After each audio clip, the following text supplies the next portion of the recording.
नमस्कार दोस्तों, मेरा नाम डॉक्टर ललित सिंघल है। मैं गाज़ियाबाद में आई सर्जन हूँ और आज मैं डिस्कस करूँगा। जैसे मेरे पास बहुत सारे पेशेंट्स आते हैं जो कंप्लेन करते हैं कि उनको काला काला कुछ दिख रहा है और हवा में उड़ता हुआ, या आँख के सामने अचानक से बहुत सारे काले काले मच्छर जैसे उनके सामने आ गए आँख के सामने। तो ये क्या होता है, क्या कंडीशन होती है? और ये हम लोग कहते हैं आई फ्लोटर्स के नाम से कहते हैं। और आई फ्लोटर्स बहुत एक कॉमन कंडीशन होती जा रही है दिन प्रतिदिन। हम लोगों को बहुत सारे पेशेंट्स इवन लाइक ये पहले होता था एक एज के बाद 50 60 70 साल के बाद, लेकिन अब as young as 20 years are also having eye floaters. तो क्या कारण है आई फ्लोटर्स के और किस तरीके के सिम्टम्स होते हैं और कब ये हानिकारक है, कब ये परेशानी कर सकता है और कब ये आपको बहुत ज़्यादा परेशान नहीं करेगा, इस सबको डिस्कस करेंगे इस छोटे से वीडियो में। तो सबसे पहले जानिए आई फ्लोटर्स होते क्या हैं। आँख के अंदर इस तरीके की एक एम्प्टी स्पेस होती है जिसमें 4 ml का एक तरीके का जेली जो हमें बाई बर्थ जो है गॉड ने गिफ्ट किया होता है, 4 ml का जेली। अब क्योंकि उसमें उस जेली का जैसे आप समझो कोई आइसक्रीम की तरह समझ लो या कर्ड की तरह समझ लो, और वो एक जेली की फॉर्म में होता है और वो आई के अंदर फिल्ड होता है 4 ml के आसपास। वो लगभग 70% बना हुआ होता है पानी से, वाटर से, और दूसरा 30% उस करीब होते हैं कुछ प्रोटीन्स होते हैं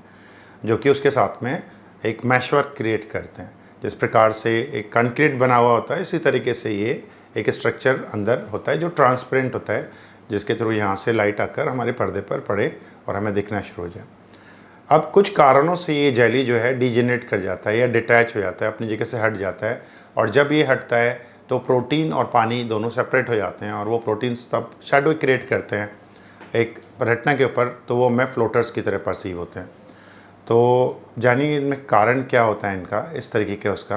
कुछ तो एज रिलेटेड होता है। एज के साथ साथ हमारे कुछ विटस डिजनेशन होते हैं, जैसे पूरी बॉडी का डिजनेशन हुआ, स्किन खराब हुए, स्किन लूज़ हुए, ऐसे दांत हमारे ख़राब हुए या हेयर हमारे लॉस हुए। इसी तरीके से आँख के अंदर जो ये जेली है एज के साथ साथ कभी कभी डिजनरेट कर जाता है। वो एक नॉर्मल फिनोमेना है और उसको अगर आप अच्छे खाना खा रहे हो, अच्छी एक्सरसाइज कर रहे हो, हेल्दी लिविंग, हेल्दी डाइट, इन सब चीज़ों का ध्यान रख रहे हो, तो आपको वो थोड़ा देर से होता है और या बहुत कम चांसेस है कि हो भी ना। लेकिन आमतौर पे देखा जाता है 70 साल के बाद में ऑलमोस्ट 50% लोगों को ये कंप्लेन हो जाती है, ये डिजनेशन हो जाता है। अब इसमें हम लोग डिस्कस करेंगे कि किस तरीके की, सबसे पहली चीज़ हम लोग देखते हैं ऐसे कि क्या सिम्टम्स आपको मिलेंगे। जो सिम्टम्स मिलेंगे वो इस जेली के आगे यहाँ पर रेटिना पर जो शैडो बन रही होती हैं, और जितना ये डिटैचमेंट होता है, सपोजली आपका पूरा लिक्विफाई कर गया तो आपको बहुत सारे मच्छर जैसे तैरते हुए सामने दिखेंगे विजन के सामने। और थोड़े कुछ अगर 2 से 4 एरिया में छोटा छोटा डिजनेशन है तो आपको हो सकता है 2 से 4 काले काले मच्छर से तैरते हुए आपकी निगाह के सामने दिखें। तो इसी बेसिस पर हम लोग इसे डिवाइड करते हैं माइल्ड, मॉडरेट, सीवियर में। माइल्ड में क्या होता है कि बहुत थोड़े थोड़े से आपको मच्छर जैसे दिखने शुरू होते हैं और नॉर्मली एक आई में पहले होते हैं और दूसरी आंख में बाद में होते हैं। और जब हम लोग इस तरीके से देखना शुरू होता है तो उसमें माइल्ड में जो, इसका मतलब आपका यहाँ पर हाइड्रेशन वीक हो गया, आपका पानी अच्छे से पहुँच नहीं पाया, आपकी जेली जो है यहाँ सेपरेट हो गई प्रोटीन के साथ में। तो आपको कुछ चीज़ों का ध्यान रखना है कि अपना हाइड्रेशन बेटर करना है, पानी ज़्यादा पीजिए और अच्छी ग्रीन लीफी वेजिटेबल्स वगैरह खाइए, हरी पत्तेदार सब्जियाँ, विटामिन ए रिच डाइट, ये सब चीज़ें, पाइनएप्पल वगैरह भी ऐड ऑन कर सकते हैं डाइट में। ये सारा चीज़ें आपको ऐड ऑन करना है डाइट में। एक्सरसाइज कीजिए, थोड़ा ऑक्सीजनेशन बेटर करना है, कुछ भी योगा प्राणायाम, कुछ भी योगा शुरू कीजिए सो दैट आपकी ऑक्सीजन कैरिंग कैपेसिटी लंग्स की बेटर हो और यहाँ पर अच्छा एक ऑक्सीजन पहुँच पाए और अच्छा न्यूट्रिएंट्स पहुँच पाए अच्छी डाइट के साथ में। तो वो जो भी डैमेज हो चुका होता है वो रुक जाता है और उसके बाद फर्दर डैमेज ना हो उसके लिए जो है आपका वो प्रिवेंट हो जाता है। वहीं की वहीं जो जैसे पिघली हुई एक आइसक्रीम में जो पिघल रही है, फिर से उठा के रेफ्रिजरेटर में रख दो तो फिर से वहाँ रुक जाएगा। तो इसी प्रकार से वो जेली जो है ऑनगोइंग थोड़ा बहुत अगर डैमेज डिटेक्ट हुआ है अर्ली स्टेज में, माइल्ड स्टेज में, और उसके बाद में फिर आप अगर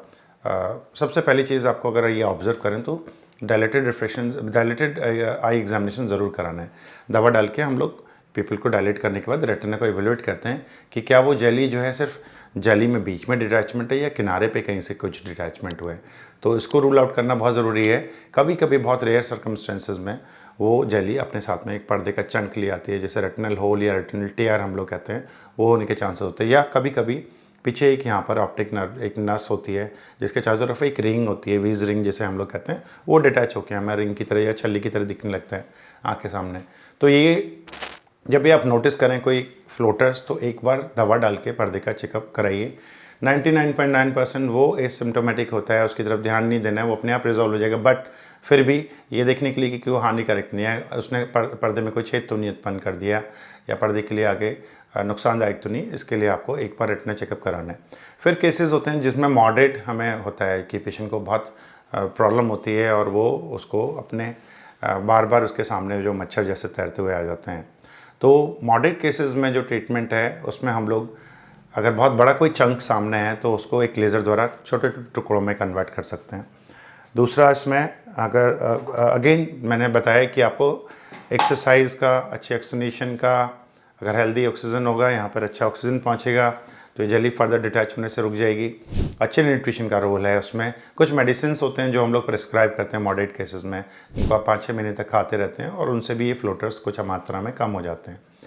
और बहुत अगर बड़े चंक्स होते हैं तो उनको लेज़र से मैंने बताया अभी कि उसको छोटे छोटे टुकड़ों में कन्वर्ट कर देते हैं। बट मैक्सिमम टाइम जो है हम लोग ये जो प्रोटीन्स होते हैं ये सस्पेंडेड रहते हैं ऊपर और सेटल डाउन हो जाते हैं, क्योंकि ये थोड़े भारी होते हैं, ग्रेविटी की वजह से नीचे सेटल डाउन हो जाते हैं। तो ये जितने भी सिम्टम्स होते हैं 2-4-6 महीने में अपने आप ही कम हो जाते हैं। बहुत रेयर कंडीशंस में होता है सीवियर, अगर आपको फ्लोटर्स हैं, बहुत ज़्यादा फ्लोटर्स हैं जो आपके विज़न को डिस्टर्ब कर रहे हैं और जो आपके बिल्कुल पर्दे के सामने हैं और जो काफ़ी महीनों से स्टेबल हैं और वो घट बढ़ नहीं रहे और या फिर बढ़ते जा रहे हैं और आपके विज़न को भी प्रॉब्लम करे जा रहे हैं, तो उस केस में हम लोग को फिर सर्जरी करके, एक छोटी सी सर्जरी से हम लोग पर्दे के पीछे जाके जो जेली होती है उसको साफ़ कर देते हैं। और जैसे कि आप सब जानते हैं वो सिंपल सी सर्जरी होती है, बट अगेन कोई भी आई सर्जरी वो हम लोग तब तक नहीं करते जब तक हमें लगता है कि सिम्टोमेटिक, या तब तक हम लोग दवाइयों से या मेडिकल ट्रीटमेंट से उसको रोक लें, या एक्सरसाइज वगैरह या कुछ और कमी है जैसे लिपिड वगैरह डिरेंज या ब्लड प्रेशर, शुगर है या हीमोग्लोबिन बहुत कम है, इन सब चीज़ों को कंट्रोल करने के बाद में अगर फ्लोटर्स परसिस्ट करते हैं और पेशेंट को इतने ज़्यादा प्रॉब्लम करते हैं कि बिल्कुल विजुअल एक्सेस, जो विजुअल एक्सेस होती है उसके सामने बार बार परेशान करते रहते हैं, तो उसमें हम लोगों को फिर ऑपरेशन करके उनको साफ़ करना पड़ता है। बट कोई भी ऑपरेशन बिना किसी रिस्क के नहीं होता, तो इसी प्रकार से इस ऑपरेशन में भी लेस देन 1% रिस्क होता है कि पर्दा हट जाए अपनी जगह से ऑपरेशन के दौरान, या पर्दे में कोई छेद हो जाए, या थोड़ा बहुत विट्रस हेमरेज हो जाए, थोड़ा बहुत ब्लड आ जाए पीछे आफ्टर सर्जरी या सर्जरी के दौरान ही। तो ये छोटी मोटी कॉम्प्लिकेशंस होती हैं जो आपको ध्यान रखनी है जब भी हम लोग सर्जरी, तो तभी मैंने बताया सर्जरी हम लोग सीवियर केसेस में सिर्फ तभी करेंगे जब हमें लगता है कि ये एक फ्लोटर्स की कंप्लेंट जो है वो विज़न में बहुत ज़्यादा दुविधा उत्पन्न कर रही है और ये किसी भी तरीके से फ़र्क नहीं पड़ रहा। इसमें एक सबसे बड़ा मिथ मैं लास्ट में बताना चाहूँगा कि मेरे पास पेशेंट्स आते हैं जिनका मोतिबिंद होता है और काफ़ी अधिक पका हुआ मोतिबिंद या मैच्योर मोतिबिंद होता है, और जब मोतिबिंद हम लोग हटा देते हैं तो नेक्स्ट डे या 2-3 दिन के बाद आके वो कंप्लेंट करते हैं कि डॉक्टर साहब मेरे को काले काले मच्छर से दिख रहे हैं। तो जब हम लोग मोतिबिंद का ऑपरेशन करते हैं तो ये नहीं दिखते, क्योंकि मोतिबिंद उस चीज़ को कवर कर लेता है और वो उस दौरान या कोई भी मशीन की जांच से नहीं मालूम पड़ सकता, क्योंकि बहुत टाइनी मिनट पार्टिकल्स होते हैं, बहुत छोटे छोटे माइक्रोन्स में होते हैं, जो किसी भी एग्जामिनेशन से, सीटी स्कैन, एमआरआई, अल्ट्रासाउंड, किसी से भी पता नहीं किए सकते कि ऑपरेशन से पहले ये हैं आँख के पीछे है नहीं। जब मोतिबिंद हट जाता है तो उसके बाद में जब पेशेंट को दिखने शुरू होते हैं तभी हम इनको एवेल्युएट कर सकते हैं, बट इसका लेंस से या मोतिबिंद की सर्जरी से कोई लेना देना नहीं है। कभी कभी पेशेंट होता है कि उसको पहले थोड़े बहुत ब्लरी काले मच्छर से दिख रहे थे, बट जैसे ही हम लोगों ने लेंस डाल दिया वो और क्लियर हो गए और साफ़ हो गए, तो ये भी बहुत संभावना है। बट मैं लास्ट में बताऊंगा कि आपको इसमें ट्रीटमेंट क्या है मेन चीज़। तो सबसे पहली चीज़ तो ये है कि क्योंकि ये फ्लोटर्स जो है एक तरीके का डिजेनरेशन, जैसे आपकी स्किन पे झुर्रियाँ पड़ गई, अब आपके ऊपर जो है वो ट्रीटमेंट नहीं है कोई पॉसिबल, या बहुत सारी क्रीम्स वगैरह आती हैं बाहर स्किन पर लगाने के लिए, बट आँख के अंदर ऐसा कुछ भी केमिकल या इंजेक्शन नहीं है जिसे हम डाल के इनको रिजॉल्व कर सकें। तो इनको आपको अवॉइड करना है, क्योंकि ये मोस्ट ऑफ द टाइम कोई हार्मफुल नहीं होते और आपके कोई विज़न को थ्रेटन नहीं कर रहे होते, विज़न रोशनी पे कोई प्रभाव नहीं डालते। तो सबसे पहली चीज़ इनको अवॉइड कीजिए, ट्राई टू अवॉइड देम। एक बार जब भी आप पहली बार ये फ्लोटर्स आपको दिखें तो पहली बार आकर एक बार एक अच्छे से रेटिनल एवोल्यूशन करा लीजिए, दवा डाल के पर्दा अच्छे से चेक कराइए अपना, और अगर पर्दे में कोई कमी नहीं है तो आराम से घर जाइए, कुछ दवाइयाँ खाइए, अपना न्यूट्रिशन सुधारिए, अपना ब्लड प्रेशर, शुगर, चिकनाई, ये तीनों चारों चीज़ों को बेटर कीजिए, और उसके बाद में थोड़ा बहुत एक योगा, प्राणायाम, मॉर्निंग वॉक, ये एक्सरसाइज कीजिए। और ग्रेजुअली आप को लगेगा कि इम्प्रूव हो गया, बेटर हो गया और आपको इतने नहीं दिख रहे। विद टाइम ग्रेविटी की वजह से भी सेटल डाउन हो जाते हैं। तो इसलिए इसमें सबसे इंपॉर्टेंट चीज़ है अवॉइड देम, उनकी तरफ ध्यान मत दीजिए। अगर बहुत सीवियर स्टेजेस में हैं जो आपको बिल्कुल एंजाइटी इंड्यूस कर रहे हैं और आपको बहुत ज़्यादा परेशानी कर रहे हैं, तो उस केसेस में फिर जो है अपने आसपास डॉक्टर के पास जाके रेटिना लेज़र और जो है ये रेटिना सर्जरी के बारे में डिस्कस कीजिए, और तब आप बिल्कुल संतुष्ट हों उसके बाद ही फिर कोई भी एक्शन लीजिए। नमस्कार, थैंक यू।